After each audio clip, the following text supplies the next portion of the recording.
బోధించు, సమీకరించు, పోరాడు అనే అంబేద్కర్ తత్వాన్ని అద్భుతంగా ఆకలింపు చేసుకున్న నాయకుడు కేసీఆర్. తెలంగాణ రాష్ట్ర ఏర్పాటు అవసరాన్ని తెలంగాణ ప్రజలకు బోధిస్తూ, వాళ్ళను సమీకరిస్తూ, ఎక్కడ ప్రజలకు ఇబ్బంది కలిగిన వారి గొంతుకై ప్రశ్నిస్తూ 14 ఏళ్ల సుదీర్ఘ పోరాటం తర్వాత తెలంగాణ సాధించుకున్నాం. ఆనాడు అంబేద్కర్ ఇచ్చిన ఆర్టికల్ 3 మనకు ఒక అస్త్రంగా ఉపయోగపడింది. అంబేద్కర్ ఆలోచన విధానం వల్లనే ఈరోజు ప్రత్యేక రాష్ట్రాలు ఏర్పడుతున్నాయని బీఆర్ఎస్ వర్కింగ్ ప్రెసిడెంట్ కేటీఆర్ అన్నారు. బోధించు, సమీకరించు, పోరాడు ఈ తత్వాన్ని, ఈ వాదనని, అంబేద్కర్ తత్వాన్ని అందరికంటే అద్భుతంగా ఆకలింపు చేసుకున్న నాయకుడు కేసీఆర్ గారు.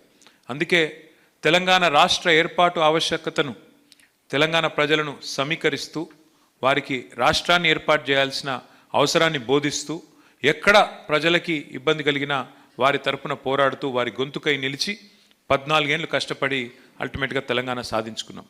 కానీ ఆ తెలంగాణ సాధించుకునే క్రమంలో కూడా మనకి ఆ రోజు ఒక అస్త్రంగా, ఒక బ్రహ్మాస్త్రంగా ఉపయోగపడ్డది article 3 of constitution of India. ఆ రోజు ఆర్టికల్ 3 కనుక లేకపోతే కొత్త రాష్ట్రాల ఏర్పాటుకు సంబంధించి ఇవాళ తెలంగాణ లేదు.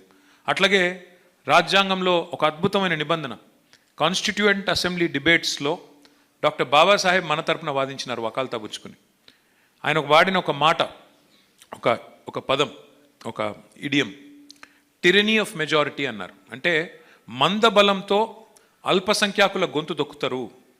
మందబలంతో, టిరనీ ఆఫ్ మెజారిటీ అంటే మెజారిటీ యొక్క నియంతృత్వ పోకడల వల్ల ఒకవేళ అల్పసంఖ్యాకులు, మైనారిటీస్ ఎవరైతే ఉంటారో, అది మైనారిటీస్ అంటే లింగ్విస్టిక్ మైనారిటీ కావచ్చు, రిలీజియస్ మైనారిటీ కావచ్చు, సంఖ్యాపరంగా మైనారిటీ కావచ్చు, వారి గొంతు వినబడాలి అంటే మందబలం మరి చెల్లకూడదు. అంటే తప్పకుండా ఈ అల్పసంఖ్యాకులకు వాయిస్ ఉండాలి అని వాదించి, ఒక పెద్ద రాష్ట్రం నుంచి చిన్న రాష్ట్రం వేరుపడాలి అంటే పెద్ద రాష్ట్రం అనుమతి అవసరం లేదు, ఆ రాష్ట్ర శాసనసభ అనుమతి అవసరం లేదు అని ఎంతో ముందు చూపుతో, దార్శనికతతో ఆలోచించిన మహానుభావుడు, మహానాయకుడు డాక్టర్ బాబాసాహెబ్ అంబేద్కర్.